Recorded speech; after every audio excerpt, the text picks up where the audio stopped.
अस्सलामुअलैकुम। Programme night addition में हम आपको खुशामदीद कहते हैं। नाजरीन, पिछले एक महीने से हम जो इस मुल्क की सियासत में देख रहे हैं, ऐसे लग रहा है कि मुल्क की सियासत जब तक मुल्क में आइनी तरामीम जो हुकूमत चाह रही है वो नहीं होंगी, मुल्क की सियासत का पहिया आगे नहीं चल सकता। और लगता है कि सारी इंस्टेबिलिटी जो है अब आइनी तरामीम की वजह से हो रही है, क्योंकि हुकूमत इससे टस से मस होने को तैयार नहीं है। पाकिस्तान पीपल्स पार्टी भी कह रही है कि आइनी तरामीम, आइनी अदालतें इस मुल्क के लिए बहुत ज़्यादा ज़रूरी हैं। अब इस सारे प्रोसेस के लिए पिछले कुछ अरसे से हम जो मौलाना को मनाने की कोशिशें हम देख रहे थे, जब जरदारी साहब भी चल के गए, शहबाज शरीफ साहब प्राइम मिनिस्टर भी चल के गए, फिर बिलावल साहब भी उनसे मुलाकातें कर रहे हैं, पीटीआई भी मुलाकातें उनसे कर रही है। इसका नतीजा आज कुछ ये निकला है कि आज मौलाना साहब ने प्रेस कॉन्फ्रेंस की और 360 के एंगल पर उन्होंने यू टर्न इस सेंस में लिया जो हम ये समझ रहे थे कि मौलाना साहब के साथ दोबारा जो है वो मुसवदे पर बातचीत हो रही है, मिलकर मुसवदा तैयार करने की कोशिश कर रही है मौलाना के साथ पाकिस्तान पीपल्स पार्टी भी और तहरीक इंसाफ भी। लेकिन आज जब मौलाना साहब एक बार फिर से प्रेस कॉन्फ्रेंस में उन्होंने नए इंतखाबात का मुतालबा किया, उन्होंने कहा कि 8 फरवरी के इंतखाबात किसी सूरत कबूल नहीं है। वो कह रहे हैं हुकूमत में इतना दमखम नहीं कि हमारी शिकायत का अजाला कर सके, कौम को वोट का हक लौटाया जाए और असर नौ शफाफ इंतखाबात मुनक्किद किए जाएं। इससे ये लग रहा है कि मौलाना साहब जो हैं वो किसी तरह की मौजूदा सूरत हाल में आइनी तरामीम के लिए तैयार नहीं है, क्योंकि जब वो पार्लियामेंट को ही जाली कह रहे हैं और इसको मानने को तैयार नहीं है, तो इस पार्लियामेंट से होने वाली जो आइनी तरामीम है वो कैसे फिर उसमें उनका साथ देंगे। तो क्या ये समझा जाए कि मौलाना बिल्कुल साथ नहीं देंगे? दूसरी तरफ हम देख रहे हैं नाजरीन कि इमरान खान को जेल से निकालने पर तहरीक इंसाफ की जो मौजूदा क़यादत है वो लग रहा है बड़ी फ्रस्ट्रेट हो गई है, फ्रस्ट्रेटेड लग रही है। मुज़ाकरात पर पूरे तरीके से डेडलॉक लग चुका है। खान साहब कुछ दिन पहले खुद ही ये कह चुके हैं कि अब इस्टेब्लिशमेंट से बात नहीं होगी।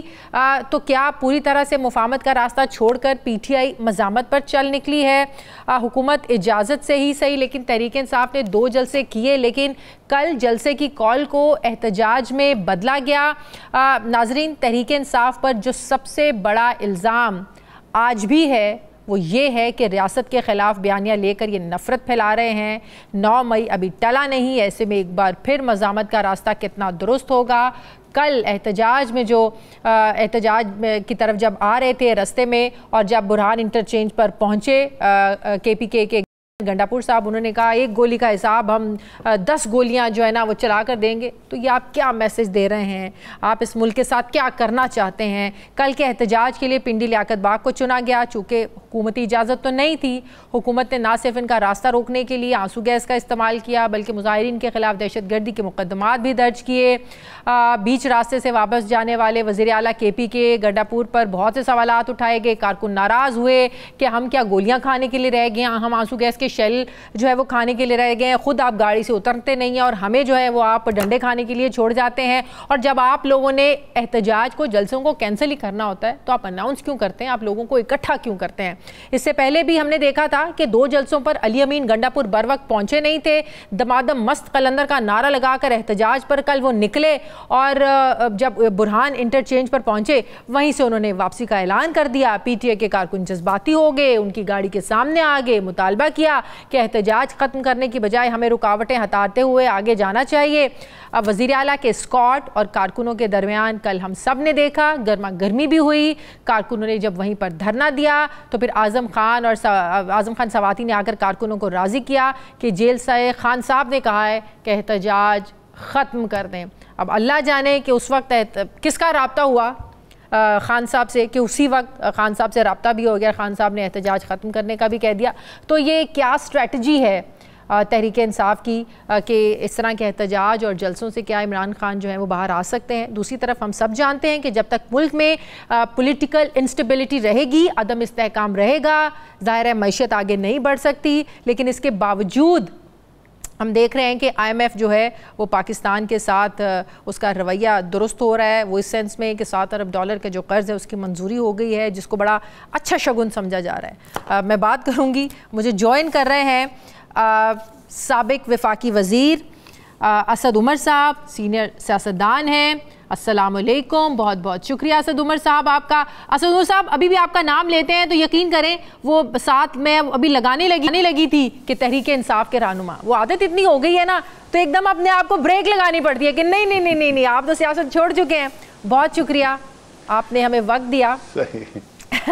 सबसे पहले तो ये बताएं, ये ज़रा IMF से थोड़ा सा शुरू कर लेते हैं।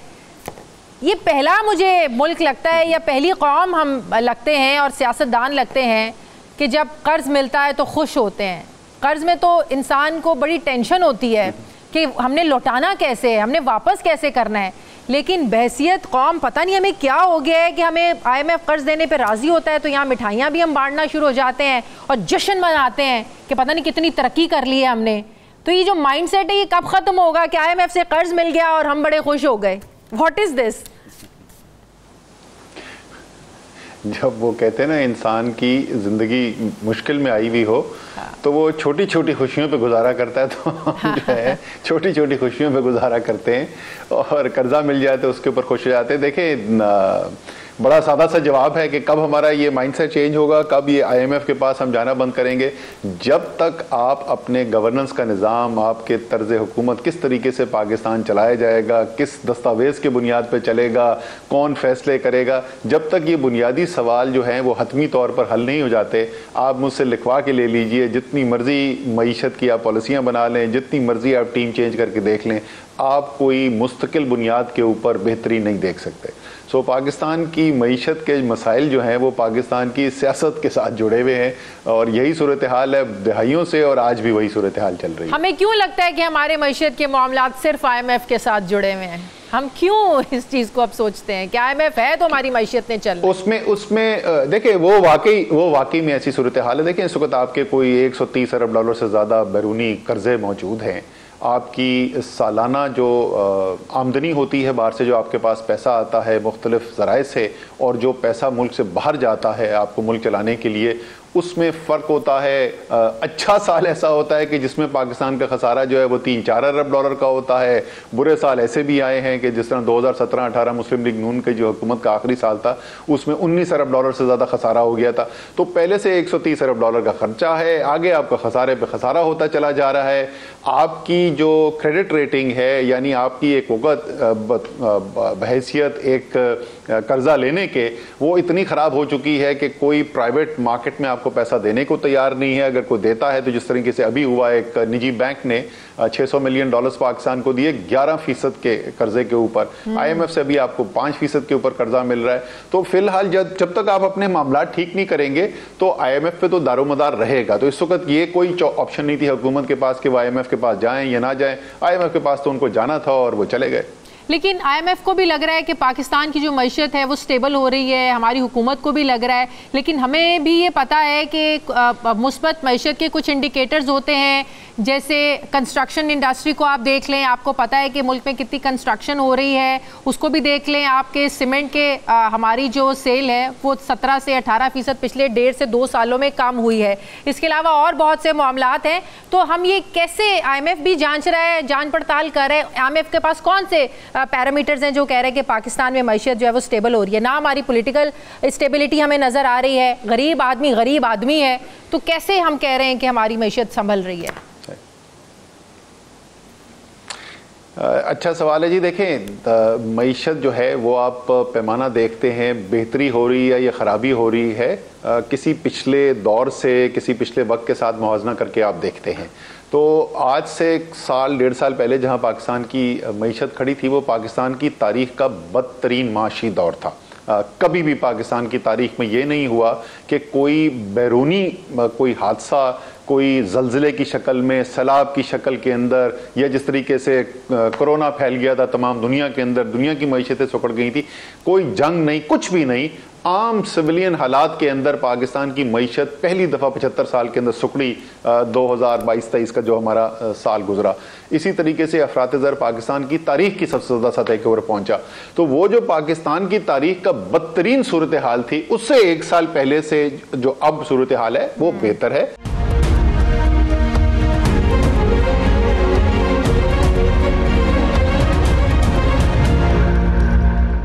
पीटीआई की भी कोशिशें थी, आपको पता है कि आईएमएफ को खान साहब की तरफ से मैसेजेस जाना, मना करना कि पाकिस्तान की जो ये मौजूदा हुकूमत है ये हमारा मैंडेट चुरा कर आई है, यहाँ पर लोगों के साथ ज़्यादतियाँ हो रही हैं। आईएमएफ को इस चीज़ से भी फ़र्क नहीं पड़ा, आपने उनके दफ्तर के बाहर जाके धरने भी दिए, एहतजाज भी किया, वहाँ पर भी कोई फ़र्क नहीं पड़ा। फिर अमरीकी ऐवान नुमाइंदगान में वहाँ करारदाद भी भारी अक्सरियत से मंजूर होना। तो इसका मतलब है कि आईएमएफ को इस चीज़ से नहीं है कि वहाँ पे पॉलिटिकल स्टेबिलिटी है या नहीं है, उनका काम है कर्ज देना और इस बात की इंश्योरिटी लेना कि आपने कर्ज वापस कैसे करना है। दे डोंट बॉदर कि वहाँ क्या चल रहा है। आईएमएफ का कोई निज़ाम हुकूमत से ताल्लुक नहीं, ये उनके मैंडेट से वार बात है। वो पॉलिटिक्स के ऊपर डिस्कस ही नहीं कर सकते। किसी मुल्क में इलेक्शन हो रहा है, ये नहीं हुआ, पाकिस्तान में मार्शल लॉ लगे रहे हैं। सिर्फ पाकिस्तान नहीं, दुनिया में बहुत सारे मुल्क हैं जहां मार्शल लॉ लगे रहे हैं और आईएमएफ उनकी फंडिंग करता रहा। आईएमएफ का पॉलिटिकल मैंडेट है ही नहीं।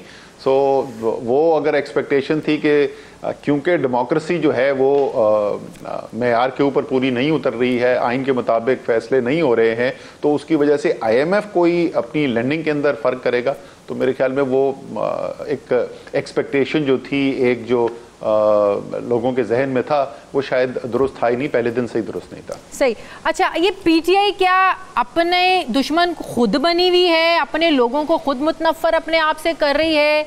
ये पीटीआई की सियासत को क्या हो गया? आपने बड़ा वक्त गुजारा इन लोगों के साथ, खैर नई लीडरशिप के साथ तो नहीं, लेकिन इनका माइंडसेट आपको क्या लग रहा है? क्या खान साहब का भी यही माइंडसेट है कि लोगों को आप आगे कर दें, आप एहतजाज की कॉल दे दें और जब पता चले कि हुकूमत ने रुकावटें खड़ी की हुई हैं, लोग डंडे खाएं, लोग आंसू गैस के शेल खाएं, एहतजाज करें और आप गाड़ी से उतरे ना और आप जो है ना वो जल्द से एहतजाज कैंसिल करें और आप वापस चले जाएं, सिर्फ धमकियाँ लगाएं वापस चले जाएं? ये पीटीआई क्या किस सियासत पे चल निकली है? अच्छा, सियासत तो तहरीक इंसाफ ने जो की है वो आज उनकी जो मकबूलियत है वो पाकिस्तान की तारीख की शायद किसी सियासी जमात को कभी भी हासिल नहीं हुई। तो मजमूई तौर पे तो वो जो भी सियासत करते रहे हैं वो सियासत कामयाब नज़र आ रही है। जहाँ तक आप इस फैसले की बात करें, देखें ये इसका जवाब कि क्या हिकमत अमली थी, क्या ये वाकई से पहले से ऐसी हिकमत अमली थी या उसी वक्त फैसला किया गया, क्यों फैसला किया है, तो तहरीक इंसाफ की लीडरशिप भी बता सकती है। हमें तो नहीं पता कि उन्होंने ये फैसला क्यों किया, लेकिन मैं ये कह सकता हूँ कि ये पहली दफ़ा फैसला नहीं हुआ है। देखें 25 मई 2022 को भी लॉन्ग मार्च चलने के बाद और टीयर गैस शेलिंग हुई थी इतनी बेतहाशा, यही बुरहान के एक्सचेंज से लेकर और इस्लामाबाद तक, पूरी इस्लामाबाद की, हम लोग रात को 12 बजे के करीब इस्लामाबाद एंटर हुए थे और सुबह कुछ 7-8 बजे जब पहुंचे हैं हम जिना एवेन्यू पर, और जहां जहां से गुजरे थे तो उस वक्त भी आंसू गैस की जो है स्मेल आ रही थी। लेकिन वहाँ पर पहुँचने के बाद इमरान खान ने ये ऐलान किया कि मैं देख रहा हूँ कि आगे टकराव हो सकता है, इसलिए मैं कॉल ऑफ कर रहा हूँ इस लॉन्ग मार्च को। वो क्योंकि फैसला इमरान खान का होता था इसलिए सब कबूल कर लेते थे। अभी भी अगर कोई वाजे लोगों को पता चल जाए, अवाम को पता चल जाए कि ये फैसला इमरान खान ने किया था, तो पीटीआई का वर्कर जो है वो कबूल कर लेगा इसको। अब प्रॉब्लम ये हो रहा है कि इमरान खान नहीं है वहाँ पे और कोई भी ऐसा लीडर नहीं है, ना था पहले कभी, ना आज कभी है इमरान खान के अलावा तहरीक इंसाफ में, जिसकी बात जो है हरफ आखिर हो वर्कर के लिए और सपोर्टर के लिए। तो इसलिए जैसे शायद आपको जरा ज्यादा रिएक्शन नजर आता है, ज्यादा सवालात नजर आते हैं। तो ऐसे सिनेरियो में जब ऑलरेडी पाकिस्तान तहरीक इंसाफ का जो मकबूलियत का ग्राफ है वो ऊपर है, 8 फरवरी को सब कुछ खुलकर सामने आ गया, इसमें कोई दो राय नहीं है, तो ऐसे में एहतजाज जलसे इनका कोई आपको लगता है कोई इम्पैक्ट होगा?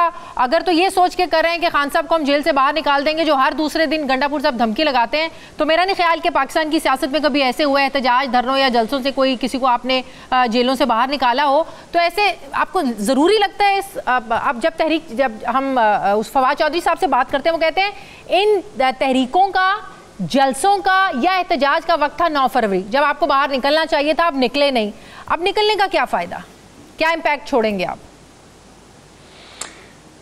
देखिए, अगर आप तहरीक इसलिए चला रहे हैं और मुज़ाहमत कर रहे हैं, सड़कों के ऊपर आ रहे हैं कि आप एक दबाव क्रिएट करेंगे, तो वो दबाव क्रिएट करना एक अच्छी हिकमत अमली हो सकती है अगर उस दबाव की बुनियाद के ऊपर आप टेबल पर बैठने को तैयार हों और मुज़ाकरात करके उनसे कोई हल निकालने को तैयार हों। ये आपने बिल्कुल दुरुस्त कहा कि हम बहुत लॉन्ग मार्चेस पहले देख चुके हैं, बड़ी कामयाब इमरान खान के होते हुए लॉन्ग मार्चेस देख चुके हैं। तो ऐसा तो नहीं होना कि लोग आएंगे रेला, और ना कभी इमरान खान ने ऐसी कॉल की है, ना तहरीक इंसाफ ने कि आके वो कोई उठा के इमरान खान को डियाला से लेके चले जाएंगे। तो ये जो सारा प्रेशर आपने बिल्ड करना है, उस प्रेशर को बिल्ड करने से उससे फायदा क्या निकालना है, वो हिकमत अमली बिल्कुल क्लियर होनी चाहिए। और उसके मैं तो मेरी पोजीशन बड़ी क्लियर है, बहुत अरसे से कह रहा हूं। जब मैं सेक्रेटरी जनरल था पीटीआई का, उस वक्त भी यही बात करता था, आपको पॉलिटिकल पार्टीज के साथ बैठ के मुज़ाकरात करना बहुत जरूरी है।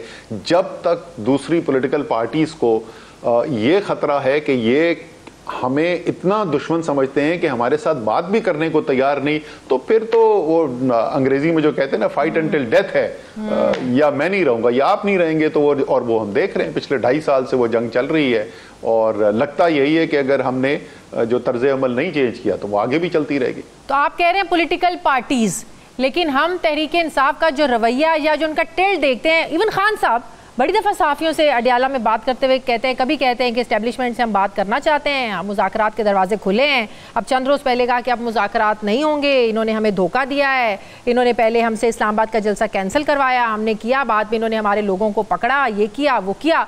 मतलब कि खान साहब के बहुत रेयर होता है कि वो बात करें कि हाँ पॉलिटिकल लोगों से भी बात होनी चाहिए। क्यों इमरान खान साहब का ये माइंड सेट हो चुका है कि जब तक आप इस्टेब्लिशमेंट से बात नहीं करेंगे बात बन नहीं पाएगी? क्यों ये वो अभी भी सोचते हैं? देखें, इस्टेब्लिशमेंट से अगर बात करना चाहते हैं तो ज़रूर बात करें, अगर इस्टेब्लिशमेंट बात करना चाहती है ज़रूर बात करें, मुझे उस पर कोई एतराज़ नहीं है। लेकिन साथ से साथ देखें, आप एक जमहूरी निज़ाम चला रहे हैं, आप एक पार्लियामान का हिस्सा हैं। इस वक्त आपने कहा है ये कि ये इलेक्शन जो हैं, ये सिलेक्शन के रिजल्ट्स के मुताबिक पार्लियामान की इस वक्त हैसियत नहीं है, और मेरे ख्याल में तकरीबन तमाम पाकिस्तान इस बात पर इत्तफाक करता है, और शायद दुनिया में भी जो भी पाकिस्तान की तरफ देखता है वो भी कम होते जा रहे हैं। लोगों का इंटरेस्ट ही दुनिया में ख़त्म हो गया है पाकिस्तान के साथ बड़ी हद तक। लेकिन जो देखता है तो वो इस बात से इत्तफाक करता है। लेकिन उसके बावजूद आप पार्लियामान का हिस्सा हैं, आप इस पार्लियामान के अंदर बैठे हुए। याद रखें कि जिस वक्त वोट ऑफ नो कॉन्फिडेंस आया था तो पीटीआई जो है वो पार्लियामान से इस्तीफे देके चली गई थी बाहर। हालांकि वो पार्लियामान वो थी उसी पार्लियामान से वजीर आजम इमरान खान बने थे। 2018 के इलेक्शन पे तो तहरीक इंसाफ को एतराज नहीं था, लेकिन वो 2018 के नतीजे में बनी हुई जो पार्लियामेंट थी उसको भी छोड़ के चली गई थी तहरीक इंसाफ, क्योंकि हमने कहा कि जी ये वोट ऑफ नो कॉन्फिडेंस जो हुआ है ये क्योंकि आईनी तरीके से नहीं हुआ है, इसलिए हम इस पार्लियामान का ही हिस्सा नहीं रहेंगे। सर, हुकूमत नहीं, पार्लियामान का हिस्सा नहीं लेंगे। लेकिन इस दफा आप पार्लियामान का हिस्सा हैं, आप लीडर ऑफ ऑपोजिशन का ओहदा रखते हैं, सेनेट के अंदर भी, नेशनल असेंबली के अंदर भी। तो जब तो इसका मतलब आप रिकॉग्नाइज कर रहे हैं ना, इसका मतलब आप उस हुकूमत को कि फिलहाल इस हुकूमत को मैं मान रहा हूं, इसी तो इस पार्लियामान में बैठा हूं ना, वरना तो नहीं बैठना चाहिए, वरना तो आपको कह देना चाहिए मैं रद्द करता हूं इस पार्लियामान को। जब आपने उनकी हैसियत मान ली, उसके अलावा भी आप उनसे, मैं पहले भी बोल चुका हूं, आप उनसे बतौर हुकूमत ना बात करें। आपकी बात में वजन है, आपको वोट ज्यादा मिला है, उनको वोट कम मिला है। अगर सब निजाम ठीक चल रहा होता तो इसको हुकूमत आपकी होनी चाहिए थी, मुस्लिम लीग नून की नहीं होनी चाहिए थी। लेकिन वो पॉलिटिकल पार्टी तो है ना, वो सियासी पार्टी तो है, वो वोट तो लेके आए हैं, कम लेके आए हैं, ज्यादा लेके आए हैं। इस वक्त सिंध के अंदर क्या किसी को कोई शक है कि सिंध के अंदर सबसे ज्यादा वोट फ्री, जो बिल्कुल फॉर्म 45 का भी वोट उठा के देखेंगे तो पीपल्स पार्टी को सबसे ज्यादा मिला है। तो जब वो एक पूरे सूबे के अवाम को रिप्रेजेंट कर रहे हैं तो आप उनसे बतौर सियासी पार्टी क्यों नहीं करेंगे बात? मेरे ख्याल में, जैसे मैंने पहले भी कहा, उनसे भी बात करनी चाहिए। और अगर बात करना चाहती है एस्टैब्लिशमेंट तो जरूर बात करें, मुझे उस पर भी कोई इतराज नहीं, लेकिन हुकूमत, कोई शक नहीं है। जहां तक बात बिल्कुल दुरुस्त है कि असल ताकत फैसले का, आखिरी फैसले का इख्तियार उनके पास है, इसमें भी कोई शक नहीं है, इसमें कोई शक नहीं। तो ऐसे क्या सियासत हमेशा ऐसी चलती रहेगी, बावजूद इसके कि वो 1000 बार इनकार करें कि हमारा सियासत से कोई ताल्लुक नहीं है, हमारी सियासत में कोई मदाखलत नहीं है? सियासतदानों की ये सोच नहीं खत्म हो रही है कि ताकत का आखिरी जो मरकज है वही है। ये सियासतदानों की आज भी सोच है, लेकिन उधर हमेशा इनकार है। अब जब तक सियासतदान एक दूसरे के साथ दस्तो गरीबां रहेंगे, ऐसी जमहूरियत पाकिस्तान के अंदर चलेगी। क्या आप पाकिस्तान तहरीक इंसाफ का ये मुतालिबा कि पहले हमारा मैंडेट वापस करें फिर बातचीत होगी, क्या ये दुरुस्त तरीका कार है? ऐसे कौन बैठेगा आपके साथ? बातचीत होगी तो मैंडेट मिलेगा ना। देखें, मेरे ख्याल में अच्छा शुरू में मुझे बड़ी उम्मीद पैदा हुई थी क्योंकि एक इमरान खान साहब ने एक पोजीशन ली, बहुत बड़ा कंसेशन था, वो छोटी बात नहीं थी, एक बहुत बड़ा कंसेशन किया। बल्कि मैं तो ये सोच रहा था कि इनको पब्लिकली ये कहना ही नहीं चाहिए था, अवाम के अंदर सामने खान साहब को पहले दिन ये कहना ही नहीं चाहिए था, ये तो टेबल पर नेगोशिएशन की बात थी। और वो क्या बात थी, उन्होंने ये कह दिया कि नया इलेक्शन कराओ। बिल्कुल सही, बिल्कुल सही। बहुत बहुत शुक्रिया, बहुत शुक्रिया। वफाकी वजीर, सीनियर सियासतदान असद उमर साहब मेरे साथ थे। बहुत शुक्रिया असद उमर साहब आपका। मुझे ब्रेक लेनी है नाज़रीन, वापस आते हैं एक छोटे से वक्फे के बाद।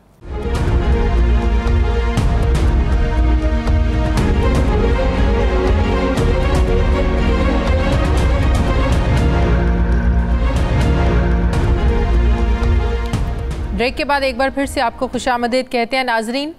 आइनी तरमीम का हतमी मुसवदा सामने लाए बगैर ही गोल कर दिया गया और अब कहा यह जा रहा है, बल्कि हम देख रहे हैं कि पाकिस्तान पीपल्स पार्टी इसमें बहुत ज़्यादा कोशिश कर रही है, नए मुसवदे पर काम भी हो रहा है, मौलाना साहब के साथ भी बातचीत चल रही है।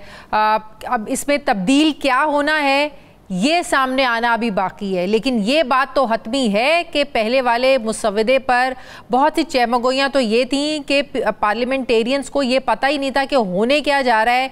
इवन के पार्टी के जो, चाहे वो पाकिस्तान पीपल्स पार्टी के लोग हैं या नून लीग के लोग हैं, MQM के लोग हैं, सीनियर लीडरशिप जो है इन पार्टियों की, उनको भी नहीं पता था कि मुसवदा है क्या तरमीम का और होने क्या जा रहा है। सबको सिर्फ ये पता था कि हमने वोटिंग में हिस्सा डालना है, क्योंकि पहला मुसवदा पब्लिक हुआ, यानी पीपल्स पार्टी वाले मुसवदे को ज़ाहिर है मंजर आम पर लाने की उनकी तरफ से भी बात नहीं की गई।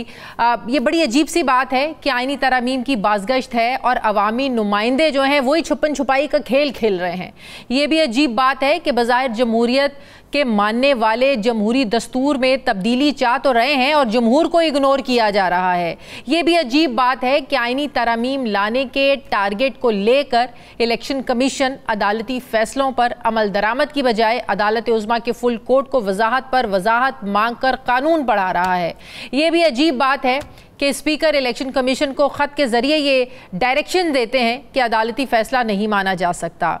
ये भी अजीब बात है कि मामला 2/3 मेजॉरिटी को पूरी करने का है और हुकूमत अभी तक मैंडेट चोरी और फॉर्म 47 का जो इल्ज़ाम है उनके ऊपर उसको ही क्लियर नहीं कर पाई है। ये भी अजीब बात है कि एक ही कानून में जाने वाले चीफ जस्टिस और आने वाले चीफ जस्टिस से अलग अलग फैसलों के तवक्को लगाकर सियासी जो स्ट्रैटेजीज़ हैं, हिकमत अमलियाँ हैं, उनको तरतीब दिया जा रहा है। ये भी हमें अजीब बात लगती है कि वजारतें इंजॉय करने वाली मुस्लिम लीग नून जब कंसेंसस पैदा नहीं कर सकी, इत्तफाक राय पैदा नहीं कर सकी, तो काबीना से बाहर बैठी पीपल्स पार्टी जो है ये तनकीद के सामने आकर खड़ी हो गई है। पाकिस्तान पीपल्स पार्टी आइनी तरमीम को लेकर कहाँ खड़ी है? ख़ास तौर पर हम देख रहे हैं कि आइनी अदालतों को लेकर पाकिस्तान पीपल्स पार्टी का एक वाज़ेह मौक़िफ़ है, क्योंकि मिसाक़ जमहूरियत जो 2006 में बीबी शहीद मोहतरमा बेनज़ीर भुट्टो और नवाज शरीफ साहब के दरमियान हुआ था,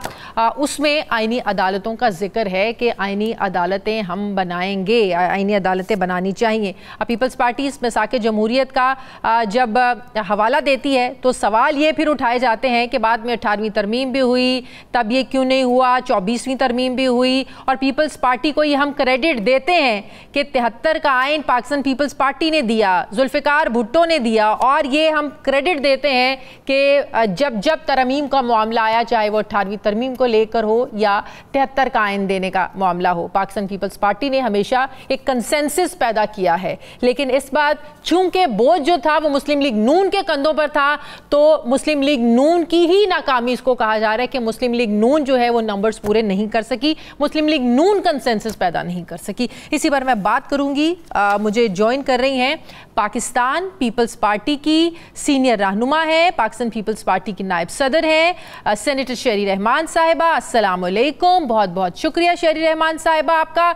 इसमें कोई शक नहीं है कि पाकिस्तान पीपल्स पार्टी ने माजी में 18वीं तरमीम को लेकर मामला हो, 73 का आइन देने का इस मुल्क को मामला हो, आप लोगों ने हमेशा कंसेंसस पैदा किया है, इत्तफाक राय से सारे मामला तय पाते रहे हैं। क्या वजह हुई इस बार कि वोटिंग का दिन आ गया, नवाज शरीफ साहब जो थे वो रात को चले गए, उनको पता था कि सुबह जो है ये पेश किया जाएगा, हम लोग वोटिंग करनी है। कंसेंसस होमवर्क किए बगैर कैसे जो थे वो लोग इकट्ठे करने की कोशिश की जा रही थी? होमवर्क ही नहीं था हुकूमत का।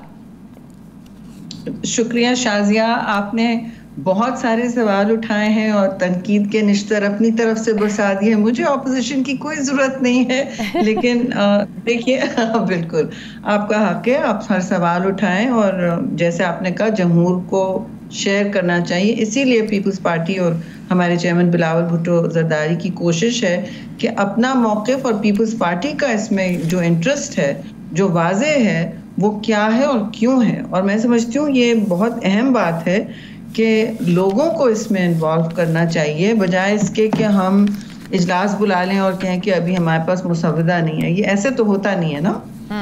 तो बिल्कुल मैं समझती हूँ, अब मैं तनकीद तो नहीं करूँगी, लेकिन पार्लिमानी पॉलिटिक्स 101 तो ये होती है कि आप पहले ये सारे काम मुकम्मल करें और स्टेक होल्डर्स को ज्वाइन करवाएं। और देखिए हमारा कहना तो ये कि हमारा ये अनफिनिश्ड एजेंडा है, ये आपने सब मेरे लिए कह भी दिया, लेकिन चार्टर ऑफ डेमोक्रेसी और मिसाक जमहूरियत एक बहुत बड़ी चीज़ थी पाकिस्तान के लिए। ये एक इमरानी मुआहदा है पाकिस्तान के लिए, और अभी भी, बल्कि आई रिमेंबर्स 1 साल पहले हमने प्रोग्राम किया था यहीं कहीं अपने ऑफिस में, और काफ़ी लोग आए थे, उस पर यही डिस्कशन हो रहा था कि इनकम्प्लीट क्या रह गया। और आईनी अदालत की बात बार बार ना सिर्फ हम करते रहे, लेकिन इस वक्त चेयरमैन बिलावल को इसमें मौका भी नज़र आ रहा है कि देखिए इस तरह का जब आता है तो फिर आप करें अपना एजेंडा पुश, और आप करें एक तरीके से जिससे, देखिए 2 बातें आपने भी कही कि हम चाहते हैं हमेशा शराकत एक राय से हो, सबकी शराकत हो इसमें, एंड कंसेंसस भी हो। आइडियल नहीं होता है कि अगर कंसेंसस नहीं हो, लेकिन मेजॉरिटी रूल का यही मतलब है कि आप जितने लोगों की कोशिश कर सकें, एटलीस्ट जमहूरियत का है, आप उनको लेके साथ चलें। पीपल्स पार्टी का कुछ ज़्यादा ही इसमें रुझान रहता है कि हम पूरे हाउस को साथ लेके चलें, हर चीज़ को, चाहे चीज़ें वेट करती रहें, लेकिन उसका एक वैल्यू भी होता है जी, उसका एक फ़ायदा होता है, उसकी एक लेगेसी होती है, वो इंड्योर करती है बात। तो आपने जो बार बार मुझसे पूछा है ना कि क्यों ऐसे, मैं बिल्कुल समझती हूँ कि आप टाइम लें, लेकिन लोगों को अपने साथ लेके चलें। बल्कि हमारी तो कोशिश थी कि ऑपोजिशन भी इस पर कमेटी में आए, कमेटी बनवाई गई, फिर सेनेट को भी जब हमने शोर मचाया तो इन्वॉल्व किया गया, और वो भी पीपल्स पार्टी ने शोर मचाया कि ये क्यों, क्योंकि देखिए वफाक की नुमाइंदगी मसावी सुतूर पर वहीं होती है, यानी चारों सूबों की बराबर की नुमाइंदगी वहीं है। और इसीलिए हम जो इस वक्त कॉन्स्टिट्यूशनल कोर्ट की भी बात करें, उसका एक कलीदी हिस्सा यही है कि जी आप कोशिश करें कि आपकी उसमें सूबों की नुमाइंदगी हो, फिर आप हाई कोर्ट्स पर भी वो मॉडल ले जाएं, आप ऐसा कोशिश वो बात बिल्कुल ठीक है। हमारा सवाल ये है कि जब मुसव्वदा फाइनल नहीं था, सब पार्लियामेंटेरियंस को एतमाद में नहीं लिया गया था, MQM वाले कहते थे हमें नहीं पता मुसव्वदे में क्या है, नून लीग वाले कहते थे हमें मुसव्वदे में नहीं पता क्या चीज़ है, इजलास क्यों बुलाया गया कि कल जो है ना वो नंबर्स पूरे हो जाएंगे और हम तरमीम करने जा रहे हैं? वाई? एक गुजारिश है, इजलास तो खैर मैं तो चाइना में थी, मगर इजलास तो हमारा तो होना था उस वक्त। इनफैक्ट मुझे डेट दी गई थी कि आप, बल्कि मैं देर से वापस आ रही थी, मैंने कहा अच्छा वो उसमें डेट्स हो गई थी, और मैंने ये, हमें तो ये पता था कि इजलास होना है। इजलास लिटरली हर महीने अदर देन शायद जुलाई जब बजट का चलता है होता है, और इजलास ने होना होता है क्योंकि हमारा एजेंडा पाइल अप हो जाता है, दूसरी बिजनेस डिस्पेंस करनी होती है, दूसरी क्या बहुत सारी होती है, सवाल जवाब होते हैं, और लिटरली लगभग मोटा मोटा 15 दिन हर महीने के, 10 से 15 दिन हर महीने के इजलास में गुजरते हैं। तो ये इजलास होने थे, और ये भी हमने 2-3 दफ़ा फैसला किया, हर दफ़ा हो नहीं पाता एग्जैक्टली, लेकिन हमारी कोशिश रहती है कि हम सेनेट और नेशनल असेंबली का जो हाउस बिजनेस में लीडरशिप है जिसमें मैं हूँ, हम तय करते हैं कि साथ हो जाएं ताकि हम डिस्ट्रीब्यूट कर लें अगर बिल्स आ रहे हैं। अच्छा, और मिनिस्टर्स कि अगर हमें मौजूदगी यकीनी बनानी है हाउसेज में, तो ये बेस्ट तरीका होता है जी। फिर उनको दोनों हाउसेज में मुंह देना होता है, जवाबदेही यकीनी बनानी होती है, और ये सारा काम फिर मामला चलता है। आप तो समझते हैं ना कि इसका अच्छा तरीका यही है, जाहिर है जमहूरियत में हम रहते हैं, हमारे यहाँ जमहूरी एक सिस्टम है, इस तरह का मुसवदा जो भी तजावीज़ हैं पार्लियामेंट में लेकी जाएं, इस पर बहस हो, कंसेंसस हो, फिर ये होता है। रात के अंधेरे में छुपन छुपाई हो रहा है, नहीं हो रहा है, ऐसा नहीं होना होता। छुपन छुपाई तो बिल्कुल ही, देखिए मैं समझती हूँ कि जो अब पार्लियामानी कमेटी बनी है, जो पहले दिन शायद बन जानी चाहिए थी ना, पार्लियामानी कमेटी बनती है, उसमें लोग आते हैं, फिर वो अपने अपने पार्लियामेंटेरियन ऐसा करते हैं, कोई गलत होती हैं तजावीज़, कोई सही होती हैं, कोई बहुत वैल्यूबल होती हैं, कोई बिल्कुल ही अजीब व गरीब होती हैं, लेकिन हम ये हक है सबका लेके आए। और इस पर मैं समझती हूँ अब आगे जाते हुए वी कैन, बहुत सारे लोगों को, दोस्तों को पीपल्स पार्टी के तजुर्बे से कुछ सीखना चाहिए।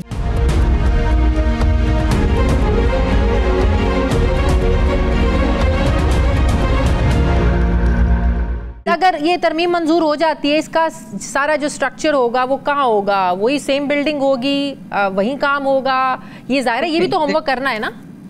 ये होमवर्क जरूर करना है, कोई काम तो काबीना जितनी भी हैं वो करें। हमारी तो कोशिश है, आपने सुना होगा चेयरमैन बिलावल की बात, कि हमारी कोशिश है कि हाई कोर्ट्स भी इस तरह के हों ताकि आपको स्पीडी जस्टिस भी मिले और आपको ट्रैवल ना करना पड़े यहाँ बेंचेस के लिए। तो ये तो एक बात है। और देखिए जगह का कोई मसला नहीं है, पूरी वफाक में, पूरे इस्लामाबाद में, पूरे हमारे सूबाई कैपिटल्स में जगह है। और आपको पता है, मुझे पता है कि इस मुल्क का सबसे बड़ा जस्टिस निज़ाम इस वक्त कितना टूटा हुआ है। It is a broken system. आप लोग बहुत से तनकीद करते हैं पॉलिटिक्स इज ब्रोकन, उससे ज्यादा ब्रोकन तो वो है मैडम। और एक बात जो इस वक्त हम जुडिशियल अपॉइंटमेंट्स के हवाले से भी, before you ask me I will tell you, देखिए बात इसमें कोई दो राय नहीं हो सकती कि आप कॉन्स्टिट्यूशनल कोर्ट किस लिए चाह रहे हैं। आप चाह रहे हैं कि 15% सियासी और आईनी केसेस जो इस वक्त 80% टाइम ले रहे हैं आपकी अदालतों का, वो वहां जाएं, ठीक है जी। सही। और दूसरी बात ये भी तय हो जाना चाहिए once and for all, please let there be no confusion, this is not a power struggle. ये स्ट्रगल इस बात की है कि हमने किस बात को यकीनी बनाना है। और पाकिस्तान वैसे ही इस वक्त खासी सियासी इंस्टेबिलिटी से गुजर रहा है जी। इसमें आइन का खालिक कौन है? सही, कौन है? कौन तशरीह करता है और खालिक कौन है जी? नहीं, भुट्टो साहब बेशक हैं 1973 के, और 18वीं तरमीम की भी उन्हीं के ढांचे पर बना है, लेकिन आइन का खालिक पीपल्स पार्टी के अलावा पार्लियामान है। बिल्कुल बिल्कुल, और कोई नहीं हो सकता। और आइन के खालिक वो होते हैं जो जवाबदेह होते हैं, जो आपसे टीवी से खंदा पेशानी से आपकी बहस और आपकी तनकीद बर्दाश्त करें। सही है जी, सही। अच्छा, सीनियरिटी को लेकर आप पाकिस्तान पीपल्स पार्टी क्या समझती है? आपको पता है चीफ जस्टिस ऑफ पाकिस्तान या जजेस की जो तकर्री है वो सीनियरिटी बेसिस पर होती है। अब जब ये भी सबसे पहले तो ये बताएं कि सीनियरिटी इसको ख़त्म करने का भी इस तरमीम में ये चीज़ शामिल है, तो आपको नहीं लगता अगर ये इस तरह हो जाएगा तो फिर एक दौड़ चल जाएगी कि पाकिस्तान पीपल्स पार्टी की हुकूमत आएगी, वो अपनी मर्जी का चीफ जस्टिस नीचे से लाकर चुनेगी या जो भी उनको पसंद होगा, नून लीग अपनी मर्जी का करेगी, पीटीआई अपनी मर्जी का करेगी। डू यू रियली थिंक कि वर्कआउट करेगा ये हमारे सिस्टम में? हमारा सिस्टम क्यों ऐसा यूनिक है? सारी दुनिया में ऐसा होता है, ठीक है जी। पार्लियामान अपॉइंटमेंट्स करता है, मैं कोई इससे डिसएग्री नहीं कर रही, जो आप बात कह रही हैं हर बात में मेरिट होती है, हर बात में वजन होता है, लेकिन सारी दुनिया में तो ये होता है। हमारे सिस्टम में कोई सींग लगे हुए हैं कि कोई हर चीज़ नेचुरल ऑर्डर में होता है, टेन्योर्स होते हैं। देखिए मैं समझती हूँ और हम सारे ये समझते हैं, खासतौर से पीपल्स पार्टी की तो मैं बात कर रही हूँ, कि हम कोई पर्सन स्पेसिफिक तरमीम नहीं लाना चाहते कि आज ये नहीं है तो फला बदबूदार है तो ये सही नहीं है, ऐसा नहीं है। हमारे लिए हर जज ऑनरेबल है, इज्जत और एहतराम का मुस्तहिक है, चाहे हमें जजमेंट्स बिल्कुल एक्सेप्टेबल भी ना हो, हमारे खिलाफ गए होंगे, हम फिर भी एहतराम करते हैं और सरे तस्लीम हम रखते हैं। क्या कोई ऐसी सजेशन भी ज़ेरे गौर है कि काजी फायज ईसा साहब के रिटायरमेंट के बाद जब उनकी मुद्दत खत्म हो जाएगी तो उनको आईनी अदालत की तरफ उनको मूव कर दिया जाए as a chief justice of constitutional court? ये आपके और मेरे कम से कम मैं पार्लियामेंटेरियन हूँ, ये मेरे अकेला फैसला नहीं हो सकता, मेरी पार्टी का भी अकेले ये फैसला नहीं हो सकता, बल्कि हमें सबकी राय लेनी होगी इसमें। और इसीलिए ढांचे जो, अगेन आई एम सेइंग, कोई पर्सन स्पेसिफिक बात नहीं होनी चाहिए कि जी मुझे फला जज पसंद है और मुझे फला जज गलत लगता है, ऐसा नहीं हो सकता। हमें चलना पड़ेगा शफाफियत के साथ और एक, जैसे मैंने कहा, इश्तिराक राय के साथ। सही। जब आप इश्तिराक राय से चलेंगे और पार्लियामान तय करेगी मेथड ऑफ अपॉइंटमेंट, क्योंकि इस वक्त तो कमेटी बिल्कुल ही गैर फाल है, इट्स अ जोक। मुझे मौलाना साहब क्यों नहीं माने? मौलाना साहब क्यों नहीं माने? इतना मनाने की कोशिश की, बिलावल साहब भी जाते रहे, जरदारी साहब भी जाते रहे, शहबाज शरीफ साहब भी जाते रहे, क्यों मौलाना साहब नहीं मना पाए आप लोग? भाई मैं तो अच्छी खासी मिठाई खा के आई हूँ उनके यहाँ से, मुझे नहीं पता कि उनको इतना मुश्किल तो नहीं है मनाना, और ऐसी बात नहीं है कि हम मना नहीं सक रहे। बात ये है कि वो भी अपने उनके सबके हर पार्टी के इनफरादी मसाइल होते हैं, कुछ पर्टिकुलर होते हैं, कुछ उनके सूबाई प्रेशर्स होते हैं, जो भी होते हैं वो जिस वक्त तैयार होंगे वो तैयार होंगे। उनकी हम हमेशा से उनके साथ हमारी एक एहतराम की रिलेशनशिप रही है, रिश्ता रहा है। कभी हमने ये नहीं कहा कि हमारे कुछ आइडियोलॉजिकल डिफरेंसेस भी रहे, हमने उनके साथ हमेशा उनसे बात मनवाई भी है। कुछ वो लेते हैं, कुछ हम देते हैं ना। This is the art of making politics possible. ये नहीं कि हमारी 100% बात पूरी की जाएगी, दैट्स नॉट नेसेसरी। हम उनसे कहेंगे जी आपने जजेस की बात कर रहे हैं, हम तो कह रहे हैं हमने 58(2)B मर के निकाला, इंस्टेबिलिटी का जो महवर था मुल्क में, और फिर आके जजेस निकाल रहे हैं आपको। लेकिन मौलाना साहब की आज की प्रेस कॉन्फ्रेंस शायद आपने भी देखी हो। मौलाना साहब कह रहे हैं, वो तो एक बार फिर से कह रहे हैं कि मुल्क में नए इलेक्शंस होने चाहिए। वो कहते हैं मौजूदा पार्लियामेंट अवाम की नुमाइंदा हम नहीं समझते, ये अवाम की नुमाइंदा पार्लियामेंट नहीं है, ये आईनी तरमीम से मुल्क में मार्शल लॉ ला रहे थे। अब एकदम हम मौलाना साहब का 360 के एंगल पर मौलाना साहब की सोच और मौलाना साहब के मुतालिबात देख रहे हैं। What is this? आपको बताएंगे कि उनका मकसद और मतलब क्या है। लेकिन देखिए उनके तो नुमाइंदे हैं ना पार्लियामान में, और बहुत एक्टिव हैं, और हमारे साथ तो कम से कम गुफ्त शनीद में डेली हैं। ठीक है जी, मैं आगे इससे ज़्यादा नहीं कहूँगी क्योंकि मैं उनकी जमात की ना तर्जुमानी कर सकती हूँ, ना उनके लिए उनके मुंह में कोई अल्फाज भी डाल सकती हूँ। उनके प्रेशर्स वो बेहतर जानते हैं। वो मुल्क के, मैं समझती हूँ सबसे, उन्होंने भी, अगर जरदारी साहब ने PhD की भी है, सदर साहब ने सियासत में, तो उन्होंने AA तो किया हुआ है ना। हाँ, बिल्कुल बिल्कुल। 63A पर नजरसानी केस सुप्रीम कोर्ट में कल समाअत के लिए मुकर्रर है। आप लोग समझते हैं कि अगर फ्लोर क्रॉसिंग की इजाज़त मिल जाती है, जो तरमीम में भी कहा जा रहा है ये शामिल करने जा रहे हैं, कल इस पर हेयरिंग भी होने जा रही है कि जो आपको याद होगा उमर अताब बंदयाल साहब का जो फैसला था 2021 का, आपको लगता नहीं है कि इससे मामलात जो हैं वो किसी और तरफ चले जाएंगे? किसी को भी पीपल्स पार्टी को ज़रूरत होगी, तहरीक इंसाफ के लोग आ सकते हैं, तोड़े जा सकते हैं, तहरीक इंसाफ को ज़रूरत होगी, फिर तो होगा पैसा दिखाओ, सबका मूड बन जाए, कोई इधर का उधर चला जाए, उधर का इधर आ जाए, तो इस सिस्टम हमारा क्या शक्ल होगी? फिर सिस्टम की 2/3 की क्या हैसियत रह जाएगी? जी, सिस्टम कोई एक शिक से नहीं बंधा हुआ, और उसकी स्टेबिलिटी उसके इस्तेकाम पर नहीं मुनहसर है। मैं आपको बताऊं, आपकी बजा बातें जो भी हों, मैं ये जरूर कहूंगी कि जो हॉर्स ट्रेडिंग से, तो आप हॉर्स ट्रेडिंग की बात करिए ना, सिंपल सी बात है। तो इन घोड़े दौड़ाने से तो हम भी बिल्कुल इसका विक्टिम हम हो चुके हैं। लेकिन बात यह है कि देखिए इसमें अदालत तरमीम क्यों नहीं कर सकती? आप अदालत से तरामीम का हक नहीं ले सकते। दूसरी बात, आप किसी मेंबर से ये नहीं कह सकते कि हमने वो सारे लूपहोल्स छोड़े हुए थे कि आप जरूर वोट कर सकते हैं। वो अलग बात है कि हम आपको पार्टी से इस वक्त निकाले नहीं निकाले। मैंने तो उस वक्त भी कहा था दिस इज वेरी ड्रकोनियन। हर जगह आप कॉन्शियंस पे वोट करते हैं, पार्टी पे जरूर चलता है और चलना चाहिए, बिकॉज हमारा पार्टी सिस्टम है, हमारा इंडिविजुअल कोई सिस्टम नहीं है। तो आप जब पार्टी विप चलाएंगे, आप मुझे बताएं कि जब एक वोट ऑफ कॉन्फिडेंस फिर कैसे होगा? आप जजेस निकालेंगे और जजेस लेके आएंगे लोगों को। आप मुझे बताइए कि वजीर आजम और हुकूमतें अगर जायज़ आईनी जमहूरी तरीके से पार्लियामान में निकलती हैं तो ये 63A का क्या फिर बनता है, आप मुझे बताएं। ये अब हम नहीं कर सकते, जब एक हुकूमत गिर गई इसी जरिए से, तो आपने उसका दरवाजा बंद कर दिया है। लेकिन अगर पाकिस्तान पीपल्स पार्टी पे हर एक में वक्त तो आ सकता है ना, पाकिस्तान पीपल्स पार्टी के नहीं चाहेगी कि पाकिस्तान पीपल्स पार्टी के साथ पाकिस्तान पीपल्स पार्टी के लोग सिंसियर रहें, लॉयल रहें, वो किसी और पार्टी को वोट ना ढल सके। हमें कोई इस चीज का टेंशन नहीं है। हमारे लोगों के नंबर्स हमेशा पूरे होते हैं। हमारी दोनों पार्लिमानी हाउसेज में पूरे नंबर्स होते हैं। कोरम भी मैडम हम करते हैं। तो हमारी जो हुकूमत हमारी सामने नहीं होगी, लेकिन कोरम हम प्रोवाइड करते हैं। हमारे नंबर्स हमेशा पूरे होते हैं। बहुत बहुत शुक्रिया। पाकिस्तान पीपल्स पार्टी सीनियर रहनुमा, नायब सदर पाकिस्तान पीपल्स पार्टी सेनेटर शेरी रहमान साहिबा मेरे साथ थी। बहुत शुक्रिया आपका। प्रोग्राम का वक्त खत्म हो गया। नाज़रीन फीडबैक दें, अपना ख्याल रखें, मुझे इजाज़त दें। अल्लाह हाफ़िज़।